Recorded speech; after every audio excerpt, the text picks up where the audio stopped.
नमस्कार, ABP news पर हाजिर हूं मैं रुमाना इसार खान। शाम के 4 बज रहे हैं और इस वक्त की बड़ी कवरेज आप देख रहे हैं। जो सबसे बड़ा विमान हादसा हुआ है, जिसे 24 घंटे से ज्यादा का वक्त बीत चुका है, उसे लेकर सबसे बड़ा सुलगता सवाल यही है कि आखिरकार ये हादसा कैसे हुआ, ये हादसा क्यों हुआ। देखिए, कल दोपहर का वक्त था, करीब 1:38 जब अहमदाबाद से इस विमान ने उड़ान भरी थी लंदन गैटविक के लिए। लेकिन उड़ान भरने के साथ ही महज 40 सेकंड के भीतर विमान ऊपर आकाश की तरफ उठने की बजाय नीचे आता चला गया और क्रैश हो गया। इस हादसे में विमान के टुकड़े हो गए। विमान जिस इमारत पर जाकर गिरा वो भी चंद सेकंड में खंडहर में तब्दील हो गई। हर तरफ सिर्फ और सिर्फ भयंकर तबाही का मंजर, जो इन तस्वीरों में टेलीविजन स्क्रीन पर आप देख रहे हैं। इस हादसे में जान गंवाने वाले लोगों के परिजनों का रो रो कर बुरा हाल है, लेकिन इस चीत्कार के बीच एक चमत्कार की भी तस्वीर आई। विश्वास कुमार रमेश नाम के एक शख्स, जो भारतीय मूल के ब्रिटिश नागरिक हैं, वो इस हादसे में जिंदा बच गए। आज प्रधानमंत्री नरेंद्र मोदी सुबह अहमदाबाद पहुंच गए थे। हादसे वाली जगह जाकर सबसे पहले प्रधानमंत्री नरेंद्र मोदी ने हालात का जायजा लिया, घटनास्थल का मुआयना किया। इसके बाद प्रधानमंत्री नरेंद्र मोदी अहमदाबाद के सिविल अस्पताल पहुंचे। सिविल अस्पताल जाकर प्रधानमंत्री नरेंद्र मोदी ने घायलों से मुलाकात की और फिर एयरपोर्ट पहुंचकर मंत्रियों, अधिकारियों के साथ एक अहम समीक्षा बैठक प्रधानमंत्री नरेंद्र मोदी ने की है। इसके बाद प्रधानमंत्री नरेंद्र मोदी वहीं अहमदाबाद एयरपोर्ट पर विजय भाई रूपाणी की पत्नी और बेटी से भी मिले, जो दोनों लंदन से वापस अहमदाबाद पहुंची हैं। आप जानते हैं, गुजरात के पूर्व मुख्यमंत्री विजय भाई रूपाणी वो भी इसी विमान में सफर कर रहे थे, जो विमान कल दुर्घटनाग्रस्त हुआ और उनका भी इसी विमान दुर्घटना में निधन हुआ। हम सीधे आपको लेकर चलेंगे ग्राउंड से। हमारे तमाम सहयोगी इस वक्त हमारे साथ मौजूद हैं। घटनास्थल से इस वक्त पल पल का अपडेट आप तक पहुंचाने का काम गणेश ठाकुर कर रहे हैं। वहीं सिविल अस्पताल में लगातार अंकित गुप्ता की मौजूदगी है और पहले आपको अंकित गुप्ता के पास लेकर चलेंगे और जानते हैं अंकित गुप्ता से कि क्या अपडेट अब अंकित सिविल अस्पताल से मिल रहा है। घायलों की स्थिति को लेकर, जो शवों की संख्या है उसको लेकर क्या जानकारी मिल रही है, क्योंकि कुछ मूवमेंट आज भी जो घटनास्थल है वहां पर एम्बुलेंसेस का देखा गया और ये भी जानकारी सामने निकल कर आई कि शायद आज भी कुछ पार्थिव शरीर जो उस मलबे से निकाले गए हैं और वो यहां सिविल अस्पताल में जो पोस्टमार्टम रूम है वहां पर ले जाए गए हैं। क्या है जानकारी अंकित? रोमाना, देखिए, कुछ एम्बुलेंसेज आई हैं, उसमें कोई डिस्प्यूट नहीं है, लेकिन आधिकारिक तौर पर अभी तक कोई जो है ये स्पष्ट नहीं कर रहा है कि जो एम्बुलेंसेज आई हैं उसमें जो पार्थिव शरीर आए हैं वो जो ये घटनास्थल है जहां पर ये प्लेन क्रैश हुआ है वहां से लाए गए हैं। और अब मैंने सरकार के से जुड़े हुए कुछ नेताओं से बातचीत की है, उनका भी कहना है कि नहीं। मैंने उनसे सीधा सवाल पूछा कि क्या मौत का आंकड़ा बढ़ रहा है, तो उनका ये कहना था कि नहीं, अभी तक ऐसी कोई जानकारी नहीं है। तो रोमाना, फिलहाल क्योंकि एक संवेदनशील मामला है, लिहाजा अभी हमको सरकारी जवाब का इंतजार करना होगा। लेकिन इतना ज़रूर है कि यहाँ पर लगातार जो लोगों की मौजूदगी है वो बढ़ती जा रही है, खासतौर पर उन लोगों की जो लोग अपनों की तलाश कर रहे हैं। क्योंकि सुबह से हमको 2-3 लोग ऐसे मिल चुके हैं जो अपनों की फ़ोटो लेकर के यहाँ पर आए हैं, जो मिल नहीं रहे। और एक से जो जब आप उस समय बुलेटिन कर रहे थे तो हमने जो वो न्यूज़ भी दिखाई थी, जहाँ पर जो पिता थे प्रहलाद भाई, वो मेरे साथ थे, तो मृत्युंजय के साथ में उनका बेटा था। तो वो अपने जो है प्रहलाद भाई अपनी पत्नी को ढूंढ रहे थे और जो उनका बेटा जो मृत्युंजय के साथ था वो अपनी माँ को ढूंढ रहा था और अपनी बेटी जो 2 साल की थी उनको ढूंढ रहा था। तो अभी भी ऐसे कई लोग हैं जिनके अपने गुमशुदा हैं, जिनको नहीं पता कि वो कहाँ गए हैं। और इसी वजह से वो लोग भी जो है, देखिए, एक तो जो वो लोग जो डीएनए सैंपल दे रहे हैं, जो कि बिल्कुल मैं लौटूंगी आपके पास अंकित, आप रहिए हमारे साथ, हम इस बातचीत को आगे बढ़ाएंगे। देखिए, अहमदाबाद में ये जो विमान हादसा हुआ है, 24 घंटे से ज्यादा का वक्त हो गया है, 26 घंटे अब बीत चुके हैं और अब तक जो आधिकारिक आंकड़ा सामने आया है उसके मुताबिक 265 लोगों के ही अभी तक शव बरामद हुए हैं। लेकिन जैसे जैसे वक्त और बीत रहा है, दर्द और दुख की ये दास्तान सामने आ रही है उभर कर। इस आखिरी उड़ान से कितनों का जहान उजड़ गया। किसी ने बेटा खो दिया, किसी ने मां, किसी ने बहन खो दी, किसी ने पति। रिश्तों की कितनी ही डोर ऐसी जो हमेशा हमेशा के लिए टूट गई है।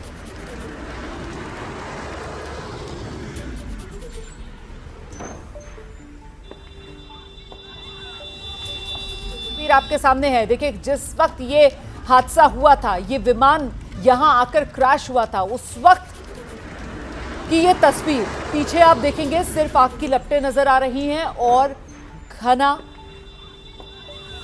धुआं उठता हुआ नजर आ रहा है।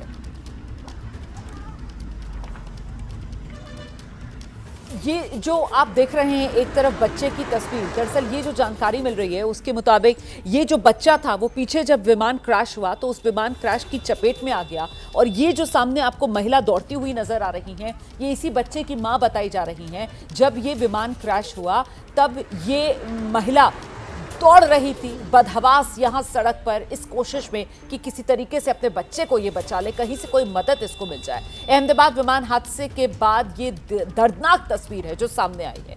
मां ने आग के बवंडर से अपने बेटे को बचाने की कोशिश बहुत की। इस हादसे में मां की ममता, उसका दर्दनाक संघर्ष सबको रुला गया।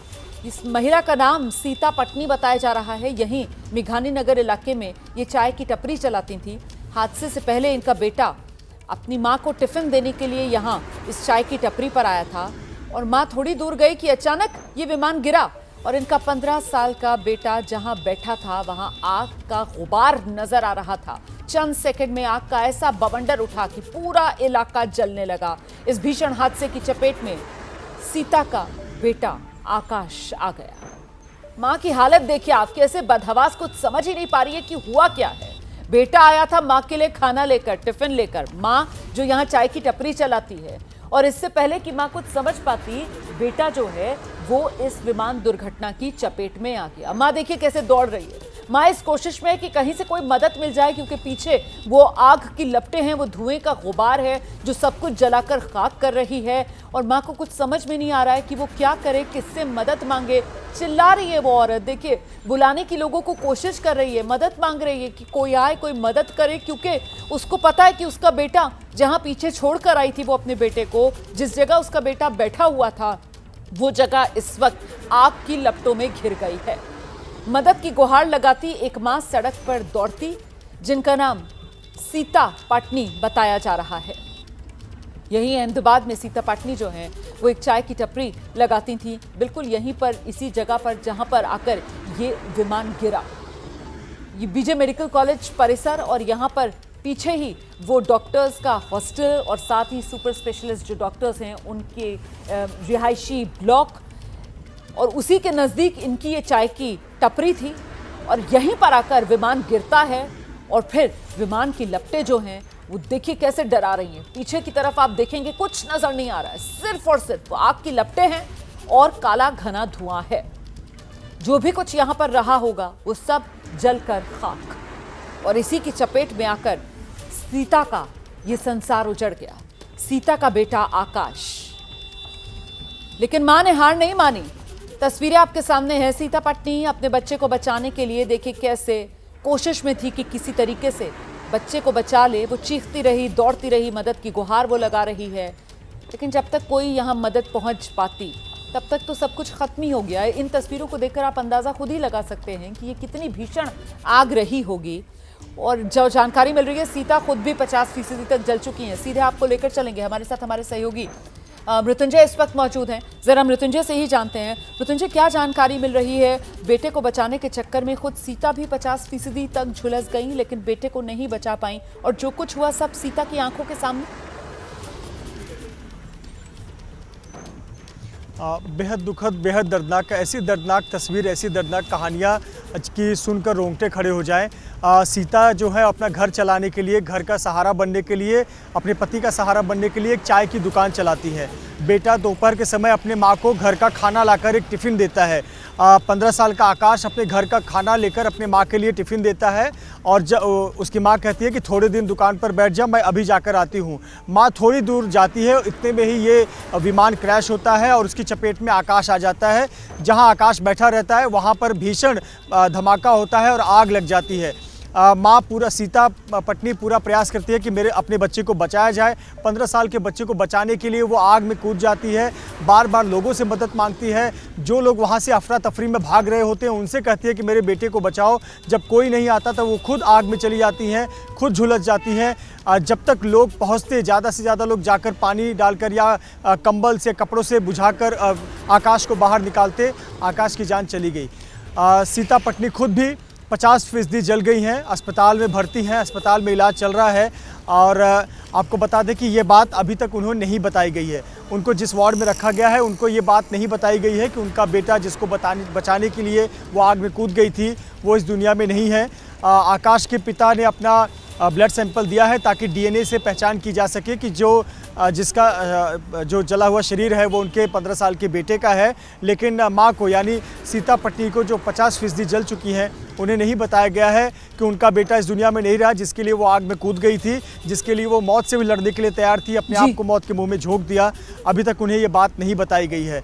ये बेहद दुखद और बेहद मृत्युंजय, ये जानकारी मिल पा रही है कि इनके परिवार में और कौन कौन, आप बता रहे हैं कि बेटा तो इन्होंने खो दिया है अपना इस हादसे में, खुद माँ जो है वो 50% तक झुलस गई बेटे को बचाने के लिए, और साथ ही ये भी जानकारी जो आप दे रहे हैं कि इनके पति जिन्होंने अपना डीएनए सैंपल दिया है ताकि जो शव है बेटे का उसकी पहचान हो सके और वो मिल सके। परिवार में और कौन कौन, मृत्युंजय, क्या जानकारी मिल रही है? देखिए, जो मुझे जानकारी मिल पाई है कि परिवार में सीता पटनी, उनके पति हैं सुरेश पटनी और यही बेटा 15 साल का आकाश। फिलहाल ये जानकारी है, लेकिन और भी जो परिवार के सदस्य हैं यानी अन्य जो रिश्तेदार हैं, मतलब एक ही बच्चा था, पहुंचे हुए मतलब एक ही बेटा था, इकलौता बेटा, इकलौती औलाद, और वो बच्चा चला गया। मृत्युंजय, बिल्कुल इकलौता बेटा, इकलौती औलाद, 15 साल का बेटा जिसको अपने आंखों के सामने बड़ा हुआ देखा, एक 15 साल का एक नौजवान लड़का जो आगे चलकर पढ़ाई करता, अच्छी नौकरी करता, माँ बाप के कष्टों को दूर करता। माँ चाय की टपरी सिर्फ इसलिए चलाती थी ताकि अगर आकाश के पिता के पैसे से घर नहीं चल रहा है, उसकी पढ़ाई में सहयोग नहीं मिल रहा है, तो माँ के चाय की दुकान से घर चल जाएगा, सहयोग हो जाएगा। और बेटा भी इतना आज्ञाकारी को अपने माँ के लिए प्रतिदिन घर का खाना लेकर आता था टिफ़िन में। कल भी उसने यही किया। लगभग 2 बजे के आसपास, पौने 2 बजे के आसपास वो घर का खाना लेकर, टिफ़िन लेकर पहुंचा माँ के पास और माँ को कहा कि खाना खा ले, और माँ ने कहा कि मैं आती हूँ, तू तब तक दुकान पे बैठ। इतने में ही ये वाकया हुआ, दर्दनाक हादसा हुआ, विमान क्रैश हो गया, उसकी चपेट में 15 साल का आकाश आ गया। माँ ने भरसक प्रयास किया। तस्वीरों में देखिए माँ दर-दर भटक रही है, सबसे विनती कर रही है कि मदद करे, उसका बेटा कलेजा चीरते हैं, दर्द से भरी हुई ये तस्वीरें। मैं सीधे सर आपको लेकर चलूंगी, हमारे सहयोगी गणेश ठाकुर। और गणेश ठाकुर जो हैं वो वहीं घटनास्थल पर मौजूद हैं जिस जगह पर ये हादसा कल हुआ था। गणेश के पास चलते हैं और जरा जानते हैं गणेश से। गणेश, तबाही के निशान यहाँ हर तरफ बिखरे हुए नजर आ रहे होंगे। जाहिर सी बात है उस पूरे इलाके को तो अब कॉर्डन ऑफ कर दिया गया है, जैसा कि आप बता रहे हैं कि वहां पर अब वो एक्सपर्ट्स की टीम मौजूद है जो जांच आगे बढ़ा रही है। गणेश जी बिल्कुल रोमाना, अभी आकाश की कहानी हमने बताई। मैं उसी आकाश की सोसाइटी में हूँ जहाँ रहते हैं और उनके साथ रहने वाले या उनके सोसाइटी में रहने वाले लोग मेरे साथ हैं। पूजा उनके साथ है। पूजा, आकाश जिसकी मृत्यु हुई, जो चाय का स्टॉल वहाँ चलाता था, जिनका परिवार, क्या उनके बारे में जानकारी है? यहीं रहते थे आपकी इमारत में, क्या हुआ? हाँ, वो सब वहाँ उनका टी स्टॉल है, वो वहाँ पे काम करते थे सभी लोग, उनकी फैमिली वहाँ पे थी। वो बच्चा वहाँ पे ही गया था, वो वहाँ पे खेल रहा था और वो वहाँ पे आराम कर रहा था, मतलब वो उनकी फैमिली के साथ वहाँ खेलते हैं, वो लोग वहाँ पे रहते, वो हमारी सोसाइटी में ही रहते।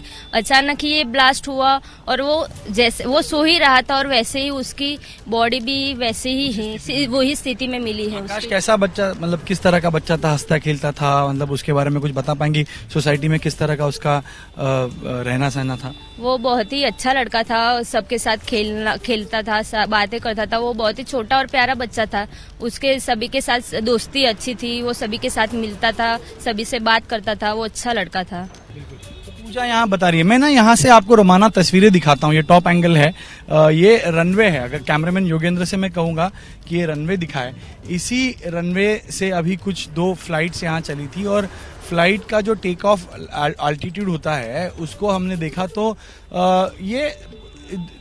ये तस्वीरें खुद बयां करती कैसे हुआ होगा। जैसे यहाँ के लोग बता रहे थे कि इन्होंने, पूजा बता रही थी कि उन्होंने खुद देखा है, क्योंकि तभी वो घर पे ही थी, यहीं पर थी, तो क्रैश होते हुए दिखा था। जब ये प्लेन इस रनवे से निकला, रनवे से होते हुए वो ऊपर टेक ऑफ नहीं ठीक से कर पाया, तो जैसे ये पेड़ दिख रहे हैं, इन पेड़ों को लगभग लगकर या उनको लगते हुए ये यहाँ पर सीधे मेस में क्रैश किया। और पीछे की तस्वीरें कैमरामैन योगेंद्र से मैं कहूँगा कि दिखाएं कैसे आग का ये बवंडर यहाँ था और पूरी ये तीनों इमारत झुलस गई। इसमें अभी भी आग आग की वजह से कितना नुकसान हुआ है इस बिल्डिंग को, ये देख सकते हैं। और इसी साइट पर अभी 50 से ज़्यादा एक्सपर्ट्स की टीमें काम कर रही हैं, टेक्निकल एविडेंस के साथ साथ इन्वेस्टिगेशन कर रही हैं कि आखिर क्योंकि इनको एक टाइमलाइन बनानी होगी। समय तो है लेकिन टाइमलाइन किस तरह ये प्लेन टेक ऑफ हुआ, कितने समय पे यहाँ पहुँचा, मेस में कितने लोग थे, क्योंकि अभी भी कई लोग अपने लोगों को ढूंढ रहे हैं, ऐसी खबरें आ रही हैं। तो मेस का काउंट कितना था, कितने लोग थे, नुकसान जो हुआ, हादसे की वजह, ये तमाम चीज़ें यहाँ इसी जगह पर खोजी जा रही हैं और तमाम एक्सपर्ट्स की टीम यहाँ पर आई है। डीजीसी है, एयर इंडिया की टेक्निकल टीम है, एटीएस की टीम यहाँ पहुंची है, बोइंग की टीम यहाँ पहुंचने वाली है, एनटीएसबी की टीम यहाँ पहुंचने वाली है, अमेरिकन एक्सपर्ट्स यहाँ पहुंचने वाले हैं। तमाम ऐसे एक्सपर्ट जिनको तजुर्बा है इस तरह की क्रैश साइट्स का इन्वेस्टिगेशन का, वो यहाँ पहुंच रही हैं या कुछ पहुंच चुकी हैं जो यहाँ एक्टिव इन्वेस्टिगेशन कर रही हैं। रोमाना, बिल्कुल आप रहिए मेरे साथ, मैं लौटूंगी आपके पास। देखिए अहमदाबाद में ये जो कल एयर इंडिया का विमान AI-171 क्रैश हुआ, ये सवाल अभी भी बना हुआ है कि हादसे से पहले आखिर विमान में हुआ क्या होगा। एबीपी न्यूज आपको आसान भाषा में अब यही समझाने की कोशिश कर रहा है। अहमदाबाद में जो विमान हादसा हुआ है उसकी वजह से सब लोग ये सोच रहे हैं कि आखिर इतना बड़ा हादसा देश में कैसे हो गया, इसकी क्या वजह रही होंगी और उस वक्त कॉकपिट यानी जहां पर पायलट विमान को उड़ा रहा होता है वहां की क्या स्थिति रही होगी। कुछ इसी को समझने के लिए इस वक्त हम एक पायलट ट्रेनिंग इंस्टीट्यूट में मौजूद हैं, जहां पर हम एक्सपर्ट से समझने की कोशिश करेंगे कि ये जो सिमुलेटर है जिसे कॉकपिट की तरह दर्शाया जाता है, जो एक तरीके से कॉकपिट की तरह ही होता है, जहाँ पर पायलट ट्रेनिंग लेते हैं विमान को उड़ाने की, वहाँ की क्या स्थिति रहती है और किस तरीके से विमान को उड़ाया जाता है। ये आप देख रहे हैं कि दोनों पायलट जो हैं वो अपनी अपनी सीट पर मौजूद हैं और आप देख रहे हो किस तरीके से विमान को उड़ा रहे हैं। इस वक्त की जो सिचुएशन हमें बताई गई है वो ये बताई गई है कि इस वक्त प्लेन का एक इंजन जो है वो फेल हो गया है और सिर्फ सिंगल इंजन पर इस वक्त प्लेन जो है वो पायलट उड़ा रहे हैं। तो अब आप समझिए कि 2 इंजन प्लेन में होते हैं और अगर एक इंजन ख़राब हो जाता है तो उसके बाद की क्या स्थिति होती है और सिंगल इंजन पर विमान कैसे उड़ान भर सकता है, कैसे पायलट कोशिश करते हैं उसे सही सलामत लैंड कराने की। ये इस वक्त की ये सीक्वेंस जो है यहाँ पर नज़र आ रहा है। हमारे साथ कैप्टन आलोक सिंह हैं और उनसे हम जानकारी लेंगे। सर, ये जो पहली बात तो आप क्योंकि खुद के कैप्टन हैं, आपने विमान कई सारे उड़ाए हैं, आप अपने अनुभव से सब बताइएगा सर कि क्या स्थिति आपको लगती है कि आखिर ये विमान इस तरीके से उड़ान भरते ही नीचे गिर गया। जी सर, इस वक्त तो हमारा कुछ भी कहना है कि स्पेकुलेशन होगा अनटिल एंड अनलेस की विभिन्न जांच एजेंसियां अपनी जांच करके बता पाएंगी, वही सक्षम है बताने के लिए। अभी सिर्फ हम एक संभावना व्यक्त कर सकते हैं जो प्राइमा फेशिया नज़र आ रहा है, वो ये है कि immediately after take off loss of thrust in both engines, मतलब दोनों इंजन्स में पावर ख़त्म हो जाना। उसके कई कारण हो सकते हैं, तकनीकी कारण हो सकते हैं, फ्यूल स्टारवेशन हो सकता है और बर्ड स्ट्राइक हो सकती है और भी कई तरह के रीज़न, ह्यूमन एरर भी हो सकता है, कई तरह के रीज़न हो सकते हैं। तो सिर्फ हम एक स्पेकुलेशन कर सकते हैं। पर सिमुलेटर के ज़रिए अगर हम समझने की कोशिश करें, जैसे कि आपने मुझे बताया कि इस वक्त सिंगल इंजन पे हम प्लेन को चलाने की कोशिश कर रहे हैं, इंजन फेल हो चुका है किसी कारणवश, अभी इस स्थिति में पायलट क्या करेगा, थोड़ा अगर डिस्क्राइब कर पाएँ। जी, जैसा कि आप देख पा रहे हैं कि एक एयरक्राफ्ट जितने भी कमर्शियल एयरलाइनर होते हैं, they are fully equipped and capable to fly with a single engine and they are certified to do that। तो इसमें अभी हमने सिमुलेट कर रखा है कि एक इंजन फेल्ड है, एक इंजन ऑपरेट कर रहा है और aircraft simply normally flight operate कर रहा है। आप देख सकते हैं कि ऑटो पायलट भी ऑन है, तो एक इंजन पे ऑटो पायलट भी काम कर रहा है। एंड तो हम यहाँ पे अभी ये प्रैक्टिस कर रहे हैं कि इस तरह की कंडीशन में पायलट को क्या क्या करके एयरक्राफ्ट को सेफली लैंड करना है। जहाँ तक सर थ्रस्ट की बात है, थ्रस्ट कम होना या ज़्यादा होना की क्या स्थिति बनती है और ये थ्रस्ट कितनी बड़ी वजह आपको लगती है कि अगर ये घटना हुई है। Thrust is basically simply like आपका पावर लीवर्स होते हैं आपके, जैसे आप गाड़ी चलाते हैं तो आपका एक्सेलरेटर होता है, तो आप जितना ये बीच में जो 2 लीवर देख रहे हैं जिन पे कि अभी हाथ है, तो ये थ्रस्ट लीवर्स हैं दोनों इंजन के। तो जब ये थ्रस्ट लीवर्स को आप आगे बढ़ाते हैं तो basically you are adding power और एक दफ़े आपको जितनी रिक्वायर्ड पावर चाहिए होती है आप वहाँ पे जाके उसको रोक देते हैं, फिर वो इंजन उतनी थ्रस्ट को मेंटेन करता है। और आजकल के नए आधुनिक सारे ये एयरक्राफ्ट हैं, इसमें ऑटोमेटिक थ्रस्ट होता है, तो एक दफ़े आप एक पर्टिकुलर कंडीशन पे ले आके रख देते हैं, तो फिर एयरक्राफ्ट के वेरियस कंप्यूटर्स जो होते हैं फेडेक, वो अपने आप उसको कंट्रोल करते हैं थ्रस्ट को। सर थ्रस्ट के कम होने के पीछे की एक वजह ये भी बताई जा रही है कि गर्मी बहुत ज़्यादा है, तापमान बहुत ज़्यादा रहा होगा, इसलिए भी पायलट उसे जज नहीं कर पाए हों, क्या ये भी एक वजह हो सकती है? तापमान तो हमें पहले से पता होता है, और बेस्ड ऑन दैट टाइम क्या टेम्परेचर रहा है उसके हिसाब से परफॉर्मेंस टेक ऑफ कैलकुलेशंस होती है, और वो हमें पहले ही पता चल जाता है कि इस वेट के साथ और इस कंडीशंस में एयरक्राफ्ट टेक ऑफ होगा कि नहीं होगा। तो बगैर उसके तो एयरक्राफ्ट लाइन अप ही नहीं होगा टेक ऑफ के लिए। सर जहाँ तक इंजन फेल की बात है, क्योंकि ये इंजन फेल की भी बात आ रही है, अभी आपने बताया कि यहाँ पर सिचुएशन है कि एक इंजन फेल हो चुका है, ऐसे में पायलट को कैसे इंडिकेशन मिलता है कि उसका एक इंजन फेल हो चुका है और सिर्फ एक सिंगल इंजन पे वो काम कर रहा है? कुछ अगर आप देख पा रहे हो तो सामने हमारे जो 2 स्क्रीन है वो इंजन पैरामीटर्स की स्क्रीन है, और पहली बात तो जब भी इंजन फेल होगा तो आपको इमीडिएटली वार्निंग आएगी जो कि दिखाई भी देगी और सुनाई भी देगी। और उसके बाद आप देख पा रहे हैं तो उसमें राइट हैंड साइड वाला इंजन जो है उसके सारे पैरामीटर्स 0 हैं, तो उससे पता चल जाता है कि इंजन फेल्ड है। जी, अगर सर उस वक्त दोनों इंजन एक साथ फेल हो गए होंगे तो उस वक्त की क्या कंडीशन रही होगी, और दोनों इंजन अचानक से कैसे फेल हो सकते हैं जब सही सलामत टेक ऑफ करने की तैयारी में था? जैसा कि मैंने बताया कि जो संभावित कारण है वो यही 2 कारण नज़र आ रहे हैं कि क्या तो फ्यूल स्टारवेशन हुआ या बर्ड स्ट्राइक हुई या और कोई तकनीकी प्रॉब्लम आई जिसकी वजह से engine power thrust levers power नहीं प्रोवाइड कर सके इंजन को। इसके अलावा सर आपको क्या ऐसा लगता है कि जो उस वक्त बहुत बड़ी समस्या बन गई होगी पायलट्स के लिए कि वो एकदम से जैसे ही टेक ऑफ हुआ और प्लेन सीधा नीचे गिरता हुआ नजर आया? ये बिल्कुल रेयरेस्ट ऑफ रेयर सिचुएशन है जो कि अपने आप में ऐतिहासिक हो गई है, और इसमें पायलट के पास कुछ करने की गुंजाइश नहीं बची थी, क्योंकि इमीडिएटली आफ्टर टेक ऑफ ये फेलियर हुआ है और उनके पास कोई गुंजाइश नहीं थी, बजाय इसके कि विमान सामने जो भी बिल्डिंग या जगह अवेलेबल थी वहाँ क्रैश हो गया। ह्यूमन एरर की कितनी संभावना है सर इसमें? हम किसी भी पॉसिबिलिटी को इनकार नहीं कर सकते, ह्यूमन एरर भी हो सकती है, पर उसके कारण लगभग ना के बराबर नज़र आते हैं। जहाँ तक है ये मोस्ट प्रोबेबली कि कोई टेक्निकल फॉल्ट की वजह से ही हुआ है। एक बात सर लैंडिंग गियर को लेकर भी आ रही है कि लैंडिंग गियर में भी शायद कुछ प्रॉब्लम रही हो, क्योंकि लैंडिंग गियर जो है वो खुले हुए नज़र आ रहे थे, उसको थोड़ा सा डिस्क्राइब करेंगे कि लैंडिंग गियर का किस तरीके से यूज़ होता है और किस तरीके से उसे इस्तेमाल किया? अगर वो आप सामने लीवर देख पा रहे हो तो वो लैंडिंग गियर लीवर है, और राइट नाउ अगर वो देख पा रहे हो कि वो ऊपर की ओर है तो वो लैंडिंग गियर अप है, अगर हम उसको नीचे करते हैं तो लैंडिंग गियर डाउन हो जाता है। तो हम इसको नॉर्मली क्या करते हैं कि जैसे ही हम टेक ऑफ होते हैं लैंडिंग गियर अप कर देते हैं।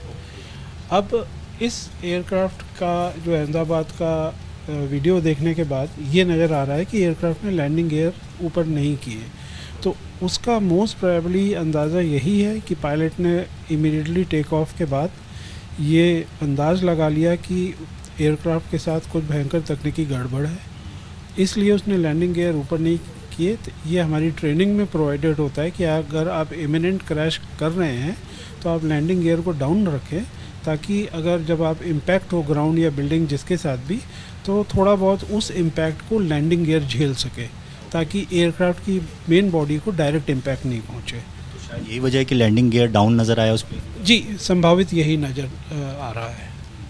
मतलब ये इस वक्त अगर लैंडिंग गियर हमें ऊपर दिख रहा है तो इसका मतलब प्लेन जो है वो टेक ऑफ कर चुका है, अगर लैंडिंग करना हो तो लैंडिंग गियर डाउन करना पड़ेगा। जी बिल्कुल।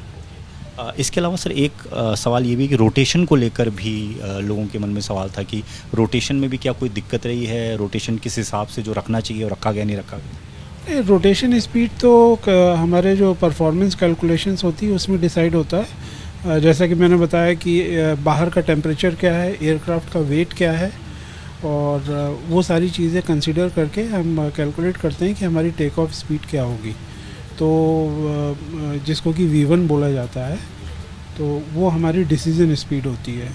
तो उस स्पीड तक पहुंचने पर तक अगर एयरक्राफ्ट में कोई प्रॉब्लम आती है तो हम डिसकंटिन्यू रिजेक्ट टेक ऑफ कर देते हैं।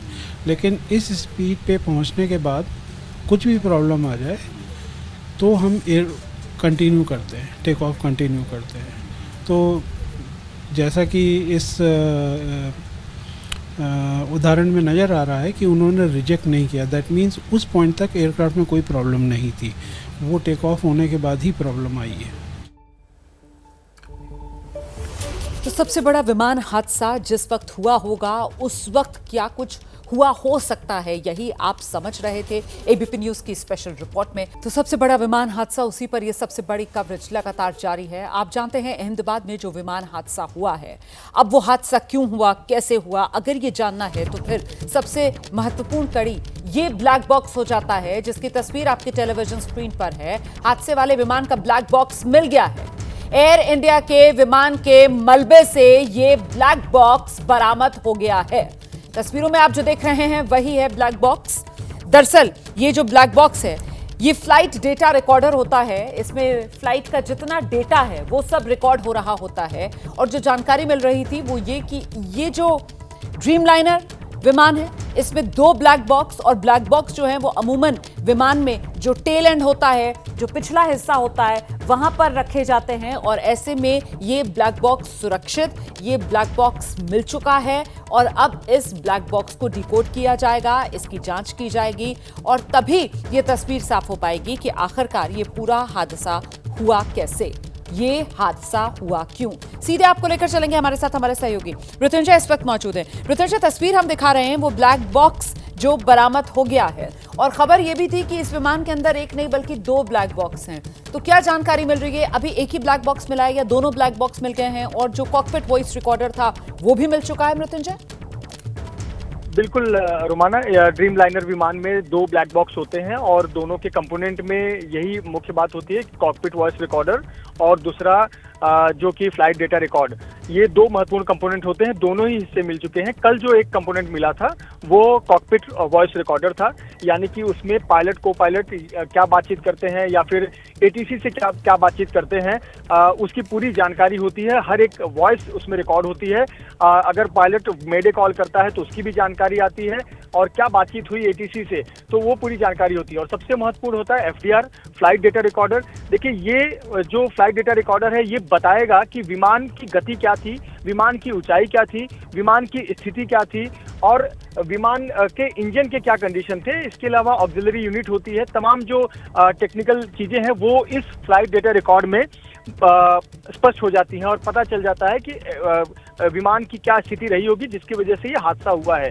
और किसी भी इन्वेस्टिगेशन के सबसे महत्वपूर्ण अगर कोई आधार माना जाता है एयर इन्वेस्टिगेशन का तो ये एफडीआर माना जाता है, फ्लाइट डेटा रिकॉर्ड। जो मिल गया है तो ये बहुत बड़ी बात है, क्योंकि वैसे भी अच्छा मृत्युंजय, ये बताइए, जो कुछ अपुष्ट खबरें सामने निकल कर आ रही थी कि बहुत मुमकिन है कि ये जो ब्लैक बॉक्स है या जो सीवीआर है उसको डिकोड करने के लिए, उसकी पड़ताल के लिए कहीं विदेश भी भेजा जा सकता है। इसको लेकर अब कुछ जानकारी मिल रही है कि आखिरकार ये जांच पड़ताल कहां होगी, भारत में ही क्या इस पूरे डेटा को रिट्रीव कर इसको डिकोड किया जाएगा, और इसमें समय कितना लग सकता है? मृत्युंजय, देखिए, जो एयर इन्वेस्टिगेशन ब्यूरो होता है उसकी शाखा भारत में है और बेंगलोर में एक बहुत बड़ा लैब है जो पूरी तरह से भारत सक्षम है। और भारत में इस प्रकार से फ्लाइट डेटा रिकॉर्ड करने के लिए तज्ञ जो कर्मचारी हैं वो भी हैं और हमारे पास वो तकनीकी भी है। हाँ, जो आप कह रही हैं कि विदेश में भेजना, वो उन परिस्थितियों में होता है जब जैसे कि बोइंग कंपनी जिसका ये ड्रीम लाइनर था, अगर वो कंपनी डिमांड करती है कि ये हमें भी इसकी स्टडी करनी है कि किस वजह से हादसा हुआ, या उन्हें अगर अपनी खामियों को जानना होता है, तो ऐसी स्थिति में ये एफडीआर साझा किया जा सकता है। लेकिन इसके लिए काफी नियम कानून होते हैं। लेकिन सबसे पहले तो एजेंसी, भारतीय एजेंसियां ही हैं और वो सबसे पहले देखिएगी, डीजीसीए की निगरानी में ये पूरी जांच होती है। तो भारत में ही सबसे पहले ब्लैक बॉक्स की जांच होगी। बाद में जो इसके अलावा जो अन्य एजेंसियां हैं पूरे दुनिया भर की स्टेक होल्डर्स हैं, चाहे वो बोइंग कंपनी हो, चाहे ब्रिटेन की गवर्नमेंट हो, ब्रिटेन की एविएशन सेक्टर हो, वो अगर चाहें तो जरूर मिलकर भी या फिर फ्लाइट डेटा रिकॉर्ड की जानकारी हासिल कर सकती है उनकी निजी जांच के लिए या फिर उनके लिए। लेकिन ये निश्चित तौर पर भारतीय कंपनी और डीजीसीए की निगरानी में ही ये एयर इन्वेस्टिगेशन ब्यूरो इसके कंडक्ट करता है। बेंगलोर में ये कंडक्ट किया जाता है। ऐसे पर इसे स्टडी करने की, एनालाइज करने की जो सिस्टम है वो बैंगलोर, हैदराबाद, मुंबई, दिल्ली कई जगहों पर बहुत शुक्रिया मृत्युंजय जी आपका इस तमाम जानकारी के लिए। तो ये ब्लैक बॉक्स की आप तस्वीर देख रहे थे। इस AI-171 फ्लाइट जो थी अहमदाबाद से लंदन जो जा रही थी, दुर्घटनाग्रस्त हुई, उसका ब्लैक बॉक्स भी मिल गया है। उसी ब्लैक बॉक्स की तस्वीर आपके सामने थी, उसका कॉकपिट वॉइस रिकॉर्डर भी मिल गया है और अब इसी से डेटा निकाला जाएगा और उसी के जरिए समझा जाएगा कि आखिरकार ये विमान दुर्घटनाग्रस्त क्यों हुआ और ये विमान दुर्घटनाग्रस्त कैसे हुआ। तो बीते कल अहमदाबाद में हुआ है ये सबसे बड़ा विमान हादसा। अहमदाबाद में मेडिकल कॉलेज की मेस पर इस विमान हादसे के दौरान विमान का एक हिस्सा आकर क्रैश हुआ। यहां लगातार एजेंसीज की टीम्स पहुंच रही हैं, जांच आगे बढ़ाई जा रही है। एक्सपर्ट की टीम हादसे वाली जगह पर पहुंची है, विमान हादसे की जांच चल रही है। दिखाते हैं आपको एबीपी न्यूज संवाददाता गणेश ठाकुर की एक रिपोर्ट।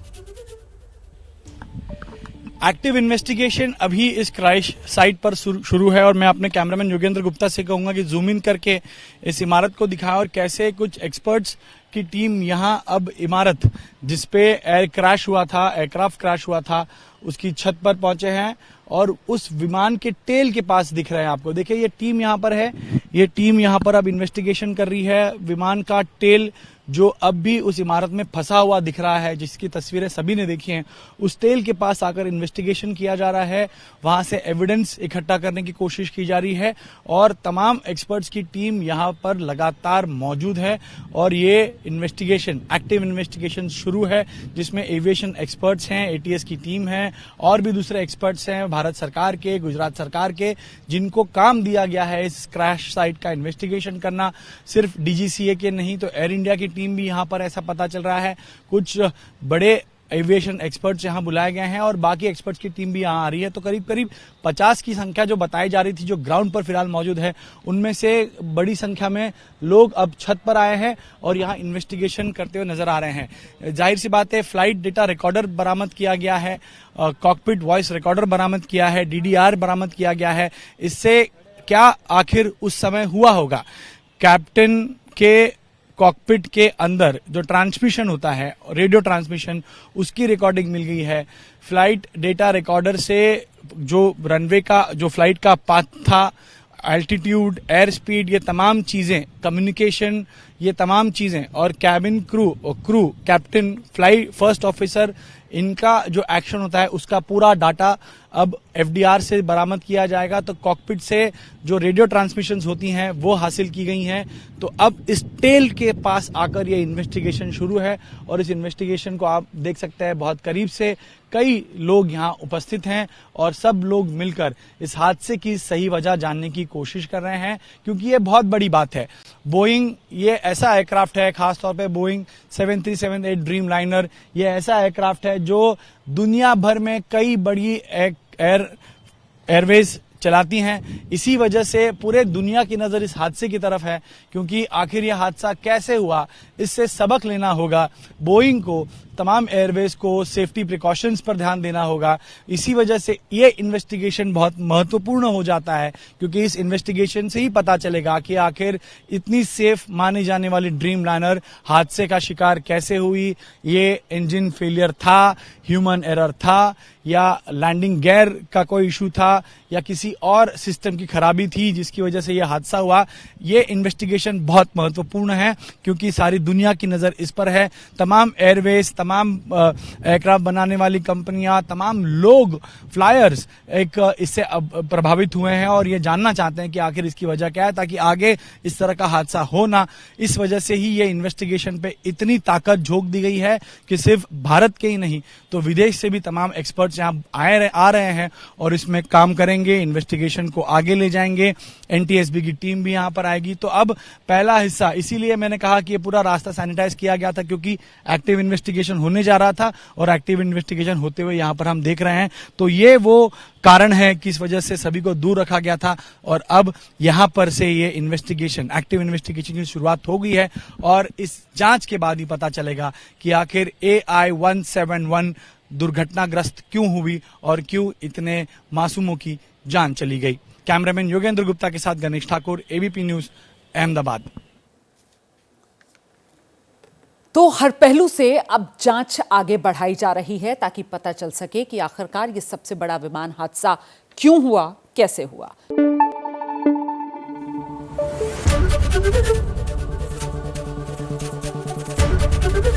एबीपी न्यूज आपको रखे आगे।